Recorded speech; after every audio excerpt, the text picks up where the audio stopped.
Welcome to ILTV's Israel Daily. I'm Amita Rari, and coming up in today's newscast, Israel in the middle as Washington sends weapons to Ukraine via Jerusalem. Meanwhile, Jordan summons the Israeli ambassador for a dressing down after an envoy from Amman is blocked from entering the Temple Mount. Then finally, Israel is going all the way for a fifth Eurovision Song Contest victory, and this year's musical entry now revealed.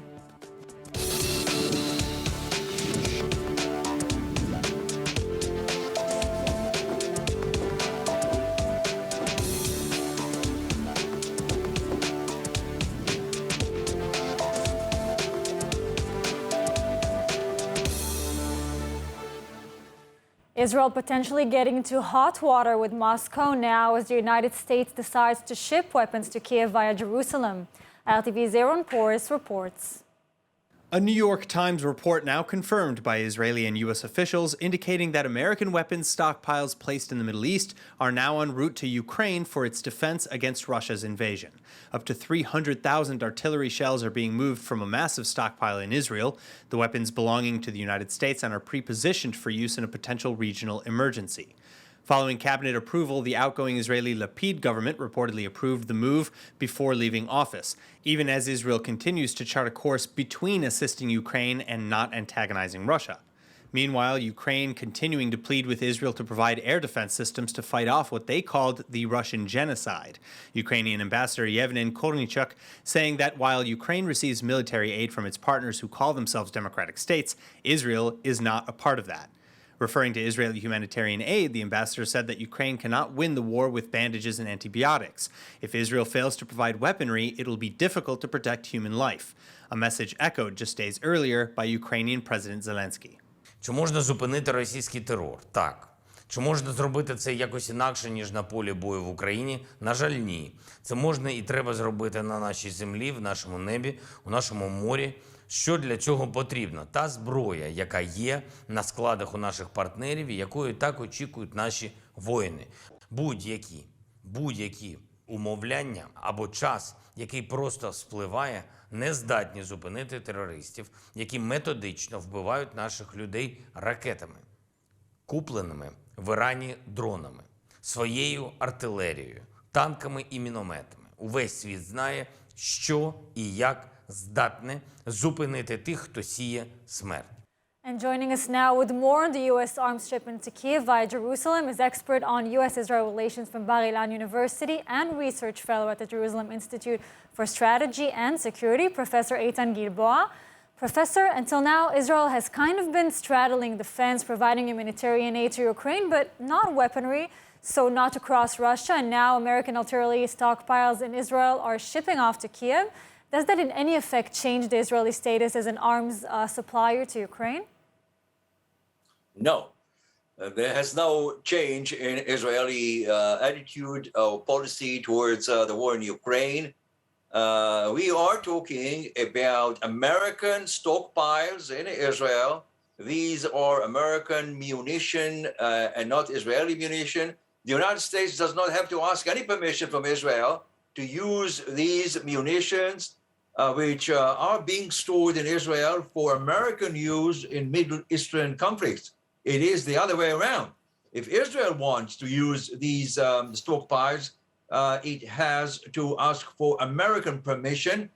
Russia knows that arrangement. It has been in place since the mid-70s, and therefore I do not expect any Russian criticism.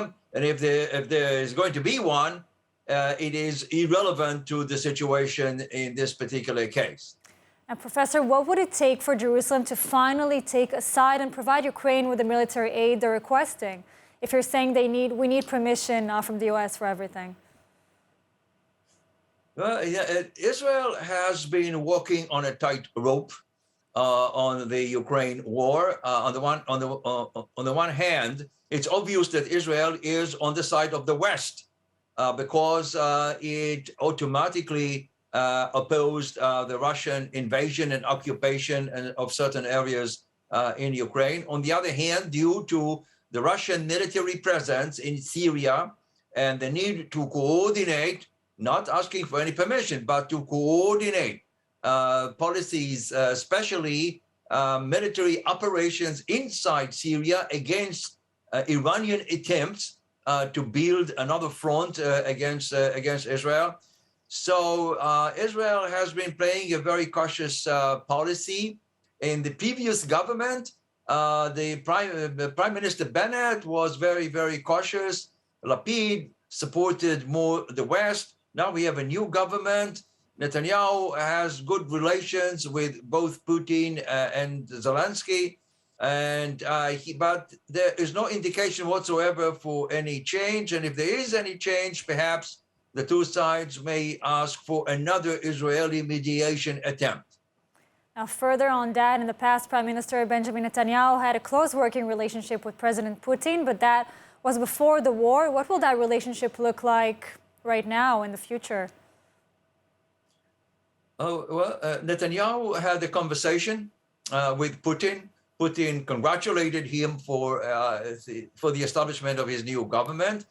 And Eli Cohen, the new Israeli foreign minister, talked to Sergei Lavrov, the Russian foreign minister. He got criticized for doing it from the United States and other sources.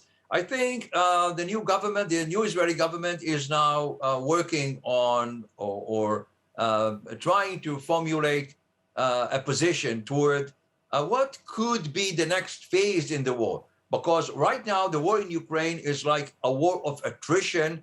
There is much expectation for another Russian military operation, military attacks in the spring, and the two sides are preparing for that. And I think Israel follows these events very closely and will make decisions on daily basis. You spoke about Bennett before. Do you think Netanyahu might become some sort of intermediary between the sides, like then Prime Minister Bennett tried to be? It depends on the sides. Right now, there is no base for negotiations. The two sides are quite sticking to their positions. But if they are going to be tired enough about the war and would seek some exit, then perhaps Israel could be a good mediator. Professor Eitan Gilbar will be right back with you. Ahead of his visit, the top U.S. security official said that the Iranian nuclear threat would be a substantial topic of conversation. With the Biden administration saying that the nuclear deal is dead, Sullivan acknowledged that Iran has made significant progress toward developing nuclear weapons, and he hopes to work through any differences between Jerusalem and Washington over means of dealing with the Iranian threat. U.S. Ambassador Tom Nides told Ynet Radio that talks will focus also on trying to maintain the status quo in the territories and avoid unilateral Israeli action counter to a two-state solution.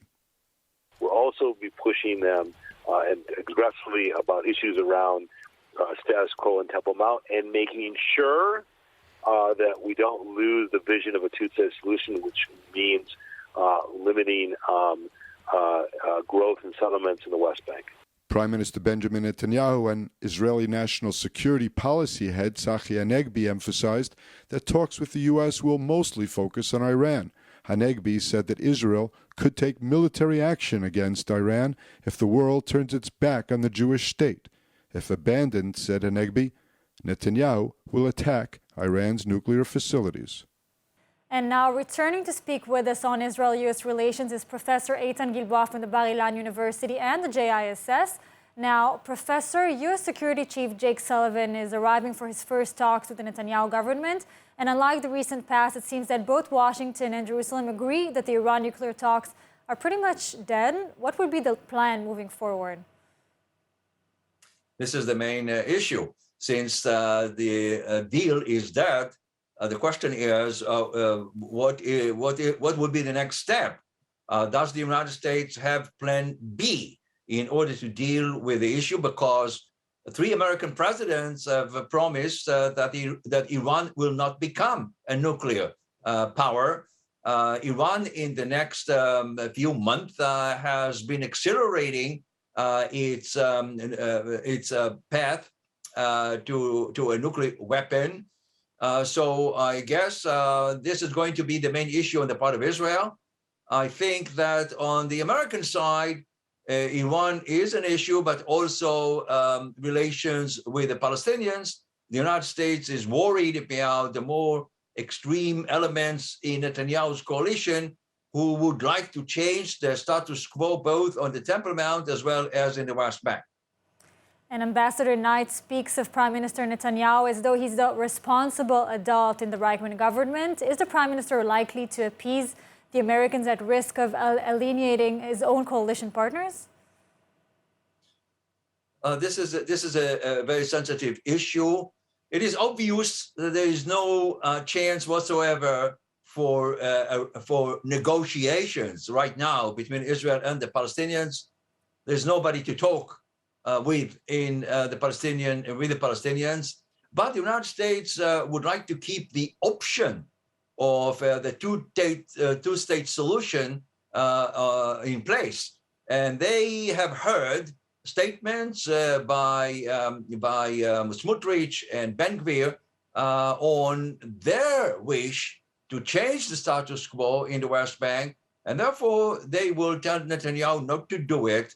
I assume that Netanyahu will use these American positions to persuade his more extreme partners from avoiding making any considerable changes, at least for the time being. Now, the U.S. has been emphasizing that it remains committed to a two-state solution with the Palestinians. Now, the Israeli government does not really consider the Palestinian peace process right now as a priority. Will they basically agree to disagree, or will there be some U.S. pressure regarding policy in Jerusalem and Judea and Samaria? No, I think that if Netanyahu would not be able to control his more extreme elements in his coalition, and he promised the United States several times that he is leading, that he is with his hands on the wheel, then if Ben Gvir and Smotrich will be trying to implement their vision for the West Bank and the Temple Mount, I think we should expect a confrontation with the United States because of what I've said earlier. But I assume that Netanyahu understands all of that, and we'll try either to minimize changes, whatever there would be, or prevent them altogether. Professor Eitan Gilboa, thank you so much for joining us. Thank you. The Jordanian ambassador to Israel, Rassan al-Majali, prevented from entering the Al-Aqsa Mosque compound, the Temple Mount, Tuesday, sparking a diplomatic incident between Jerusalem and Amman.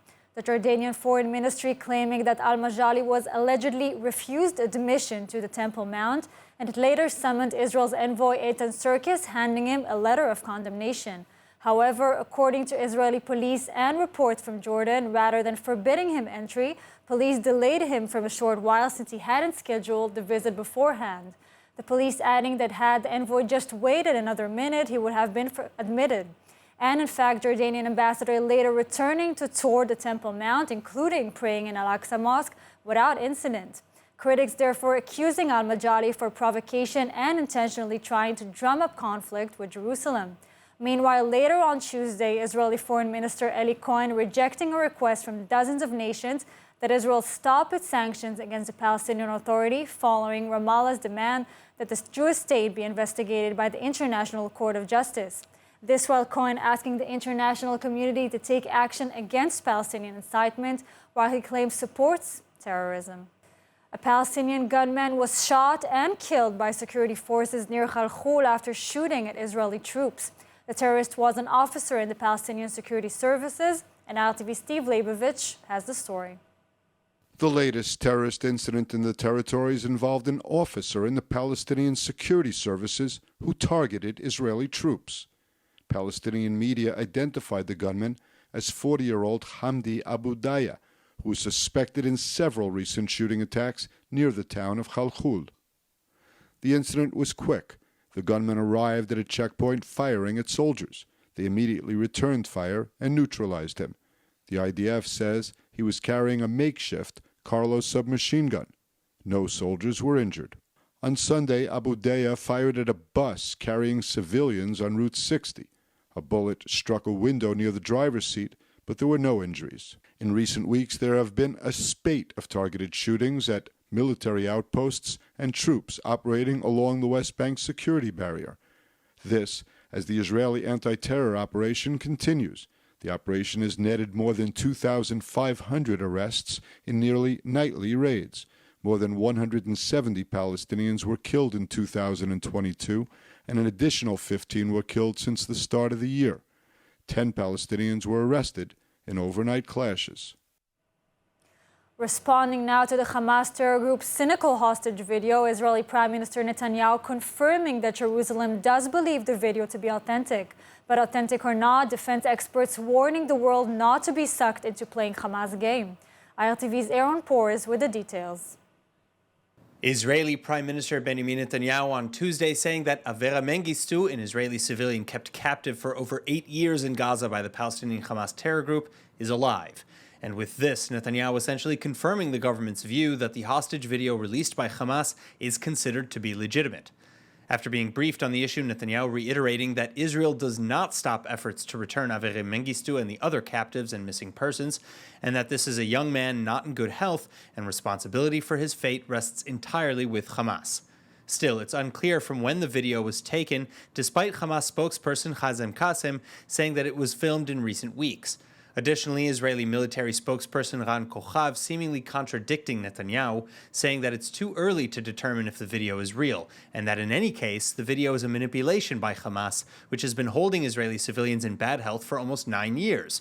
Kochav adding that this is a cynical action that is inappropriate and testifies more than anything else to the plight in which Hamas finds itself, and the Israeli media would do well not to fall prey to this immoral and illegal behavior. The video of Mengistu seen not only as a means of taunting Israel, but of pressuring Israel into another lopsided exchange through the cynical use of the Israeli public and the media. And in the same way, Hamas releasing a video in June 2022 of its other live captive, Hisham al-Sayed. For years, Hamas has been trying to outdo its success in the 2011 Gilad Shalit exchange, in which hundreds of terrorists were released for the Israeli captive soldier Shalit. In fact, Hamas's current leader in Gaza, Yahya Sinwar, himself is a released prisoner from the Shalit deal. And indeed, Hamas continues to refer to its captives as soldiers, despite neither Mengistu nor Hisham al-Sayed ever serving in the IDF. In fact, both Mengistu and al-Sayed are said to suffer from mental illness, and they entered the Strip on their own accord in 2014 and 2015 before their capture. However, Hamas also holds the bodies of 2 soldiers killed in the 2014 Gaza war, Oron Shaul and Hadar Golden. Finally, we take an inside look into a special new collection of gold coins. And here with us in studio to discuss it, I'm happy to introduce founder and CEO of the Israel Innovation Fund and host of the JNS Wine with Adam Velos. Hi, Adam. Always good to have you. Hi, thank you for having me again. Great. So what can you tell us about the tale of Eliezer and Rivka, about a biblical tale? So if you remember last time I was on here, we were talking about the Jacob's Ladder coin, and you actually asked me what my favorite coin was, and I told you it was this one because I love this story. Show it to us. So the coin depicts the meeting of Rivka and Eliezer at the well, and I don't know if you know the background of this story, but this comes right after Chayei Sarah, where Abraham has lost Sarah, and he decides that he must send out his servant Eliezer to find a wife for his son Yitzchak. And he goes out to the biblical home of Abraham prior to the land of Israel, to the land of Ur, and he finds Rivka at a well, and he's overtaken by her kindness coming to help him with water and, if I'm correct, feed his camel. I believe he specifically was riding a camel and fed them water and food, and that is how we were given the introduction to the matriarch Rivka. Now, Adam, I understand there's a new line named Vezot Torah. What does it include exactly? What does it have, this line? So if I'm correct and I understand what Golden Wallet is doing, is what they're doing is taking like very specific biblical imagery from specific stories and putting them onto coins. So like we talked about last time, Jacob's dream, this is the story of Eliezer meeting Rivka. I'm not sure what they have in store for us next, but there will be a third coin down the line, I assume. So what they're doing is they're mixing stories from the Torah and coin collecting. So it's actually a very interesting market that they're starting to create, especially for coin collectors. Yeah, Yeah, last time we had like presents for Hanukkah. What is it this time? Well, what month is it? It's January. It's almost, Purim. It's almost soon. Purim. Tu B'Shvat. It's almost Tu B'Shvat. It's almost the end of January. There's always something There's to always celebrate. something. I mean, listen, if you have somebody in your life that you want to spoil, like there's always a day to spoil them. You don't need an excuse for a holiday. Now, another thing that's really interesting, the coin's value is constantly going up, right? I mean, how does that work? So if you look at the rising prices of precious metals right now, which are actually one of the smartest things that you can invest in, given inflation and the volatility of not only the stock market, but also the crypto market, where a lot of people like to put their money these days, gold, silver, precious metals have always been like a very secure place to put your money. And so this kind of mixes the idea of collecting biblical items, so to speak, and investing in precious metals. And what's actually the price of such a coin? I mean, there are different sizes. There's different sizes. So this is a 1 ounce like full bullion. Can you show me the smaller one? Yeah, I can show you the smaller one, but it's very hard to make out. But if you actually notice, the detail is very fine.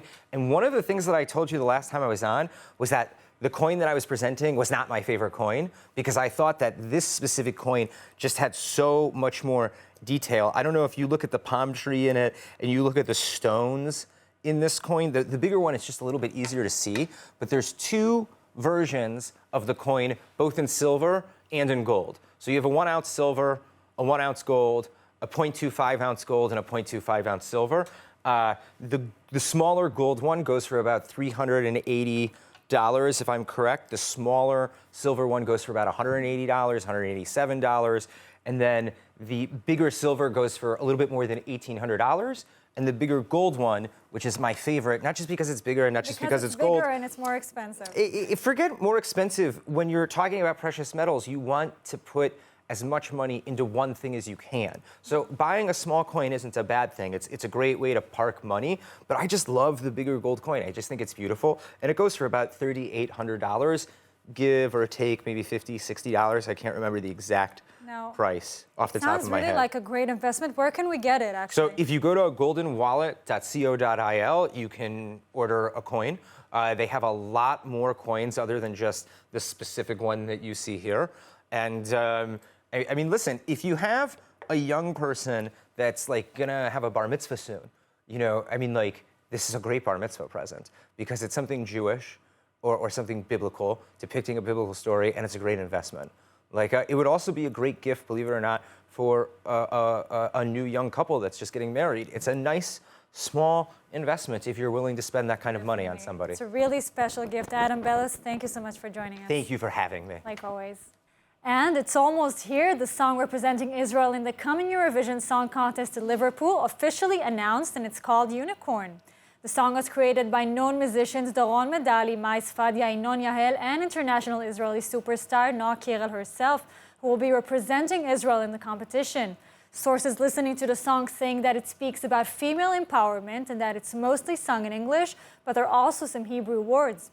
Noa Kirel said after the official announcement that she's very excited, adding that she finalized the song is moving to her personally every time she's singing or hearing it, and she can't wait for the whole world to hear it too. Now, finally, the song selection is actually the first significant step towards Eurovision in May. Then on January 31st, the Eurovision semi-final draw will be held in Liverpool, after which we will know when Kirel will be scheduled to take the stage. The song contest semi-finals will take place on May 9 and 11, and the grand final Saturday evening, May 13th at the M&S Bank Arena in Liverpool. Good luck, Noa. Now, let's take a look at the weather forecast. Clear skies are expected around the country tonight and tomorrow, with lows this evening averaging a cooler 8 degrees Celsius or 47 Fahrenheit. Then tomorrow's highs remaining steady, seeing top temperatures of 22 degrees Celsius or 72 degrees Fahrenheit. And that's all for today's news. For more updates from Israel on all your devices, check out our ILTV channel, subscribe to our ILTV newsletter, and do not forget to check out our new and improved website, ILTV.tv, with all of the latest news from the heart of the State of Israel. I'm Amit Harari. Be well, and thank you so much for watching.